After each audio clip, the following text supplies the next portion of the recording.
హైదరాబాద్ రియాల్టీలో 59,386 ఇళ్ల రిజిస్ట్రేషన్లు జరిగాయి. గత ఏడాది ఇదే కాలంలో 52,591 పెరుగుదల నమోదైందని నెట్ బ్యాంక్ ఇండియా వెల్లడించింది. రూ.1,00,00,000 అంతకంటే విలువైన ఇళ్ల లావాదేవీల్లో 79% వృద్ధి కనిపించింది. నెలవారీ గణాంకాలు మాత్రం నిరాశపరిచేలా ఉన్నాయి. ఈ ఏడాదిలో అత్యల్ప రిజిస్ట్రేషన్లు సెప్టెంబర్ మాసంలో జరిగాయి. 4,903 యూనిట్లకు పడిపోయాయి. నగర రియాల్టీలో నెలకొన్న పరిస్థితుల కారణంగా రిజిస్ట్రేషన్లలో తీవ్ర హెచ్చుతగ్గులు నమోదవుతున్నాయి. జనవరిలో 5,444 యూనిట్లు కాగా అత్యధికంగా జూలైలో 8,781 ఇళ్లు రిజిస్ట్రేషన్ అయ్యాయి. ప్రభుత్వ భూముల ధరలు సవరిస్తుందనే ప్రచారం నేపథ్యంలో ఎక్కువ మంది రిజిస్ట్రేషన్లు చేయించుకున్నారు. ఆ తర్వాత ఆగస్టులో సాధారణంగా జరిగాయి.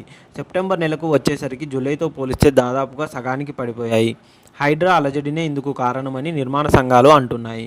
ఇళ్ల విలువ పరంగా చూస్తే కనుక 50 లక్షల లోపు ధరలో ఉన్న స్థిరాస్తుల రిజిస్ట్రేషన్లు జనవరి నుంచి సెప్టెంబర్ వరకు 2023లో 36,685 జరిగితే ఈసారి 35,538 మాత్రమే జరిగాయి. 3% తగ్గుదల కనిపించింది.